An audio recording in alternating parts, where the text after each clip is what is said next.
Sí, es la primera entrega de estos textos escolares durante el ciclo 2013. Estamos en espera que nos complementen las demás áreas, puesto que en esta oportunidad nos están implementando con libros de primero, segundo, tercero y cuarto de comunicación y lenguaje. Va a estar pendiente para que asignen las demás asignaturas y que los niños las puedan usar durante el transcurso del presente año.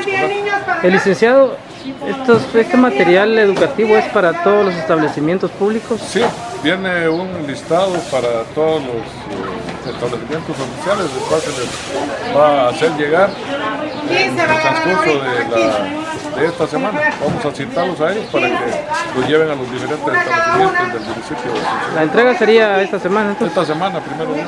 ¿Qué pasaría con el resto de materias que no aparecen? ¿Para qué tiempo estaría calculado? Pues, no nos han informado, pero entiendo de que no va a ser muy tardada la dotación de estos útiles que harían falta en este sentido. Estamos hablando de los textos escolares. Licenciado, ¿este material es nuevo para el maestro?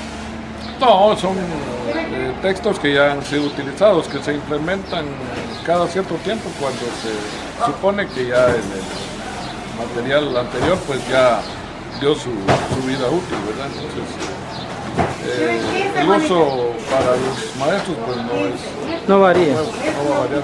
No hay necesidad de recibir capacitaciones al respecto. De alguna manera ellos ya están orientados en este sentido. Completen otras 15. Capacitaciones anteriores. Un mensaje para todo el magisterio de Asunción Mita en esta oportunidad para el uso de este material, licenciado. Pues decirles pues que hagan el mejor uso posible para que los niños sean los beneficiados en este sentido, ¿verdad? Y que le saquemos el mejor provecho.